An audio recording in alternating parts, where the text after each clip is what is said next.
Today we are with the Minister of Mines and Energy from Liberia. Welcome to WNSO, sir. Thank you very much, and thank you for having me. We are here to discuss today about something which is non-political. It's about the business, it's about the climate, it's about the energy, especially. So how do you see this in the current scenario that the world is changing, where there are lots of gaps and you are not even sure about how next 5 years will be down the line, a very fast changing world. How do you see as a minister, what your opinion?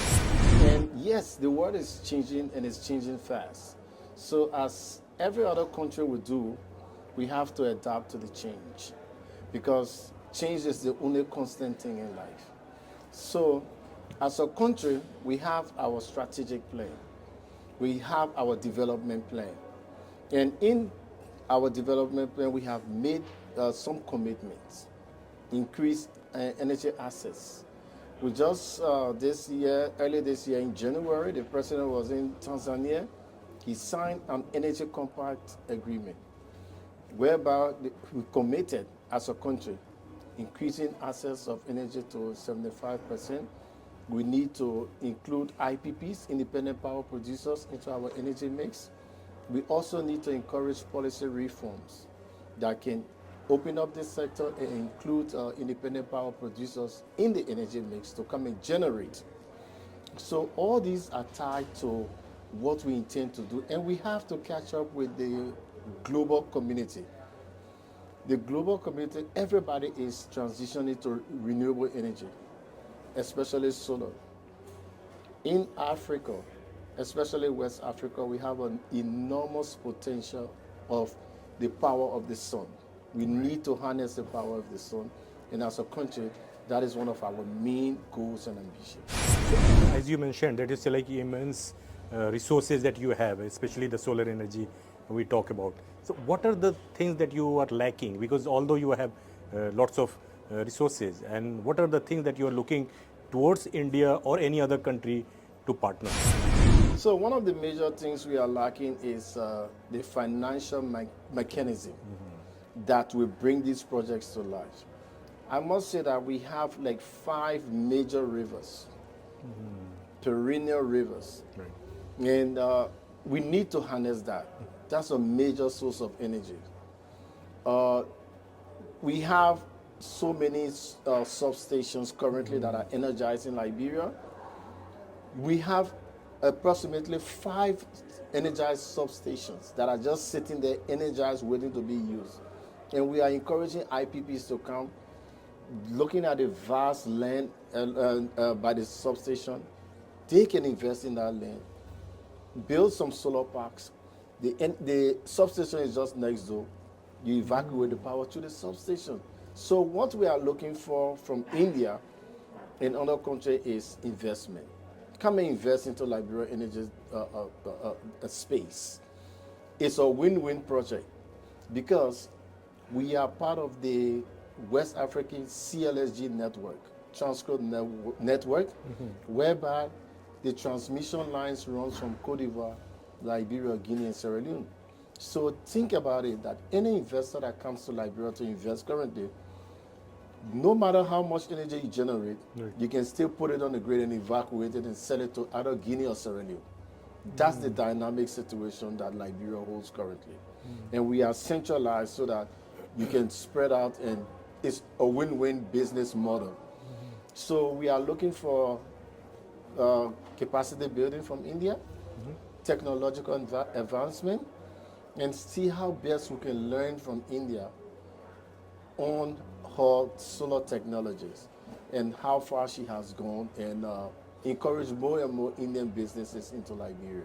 So while discussing with the different stakeholders here in India, how do you see how you are going to partner, especially how much fast you can go ahead with this partnership and get the capacity building initiatives? I have been talking to some of the Indian businesses, like the guys that are producing the solar water pumps. Right. That is key for our president. He's promoting agriculture, and anything that will promote agriculture, we are going to look into it and see how best we can make that project bankable. Secondly, we are taking a model that we call agrivoltaic. whereby we make multi-use of the land. Not only solar PV, but we have to blend it with agriculture. So these are areas that we are keen in. I had some bilateral and sideline meetings with some investors. They are keen to come into Liberia. We are keen to progress in the discussion. And definitely, like any other investment, the first question is, how are they going to be paid? And how I'm going to make it's a business. Right. So, first of all, we create the enabling environment as policymakers. And we give the investor that assurance that the biggest assurance is that if you generate your energy, how are you going to get paid? And one major way we did this in Liberia is that we ensured and made a regulation that all government ministries and agencies should transition to prepaid meters. So currently, as I said, we have close to 33 government ministries that have transitioned to prepaid meters, and that is a big boost to make the utility corporation viable. So that is what that is the mission, that is the statement we came with, and that is how we want to encourage more Indian businesses into Liberia. Yeah, as you spoke from energy to agriculture also, what about the environment, environment protection and some sustainability part of that? Environmental protection is key for us. Yeah. We are very big on environmental protection. We have most of our projects are sponsored and financed by the World Bank, by the European Union, and by the African Development Bank. So there are standards applied to every project that we're going to do. We will have to do a comprehensive biodiversity and environmental impact assessment. Right. So we are very, very keen on environment. We also have to relate with the communities, the affected communities.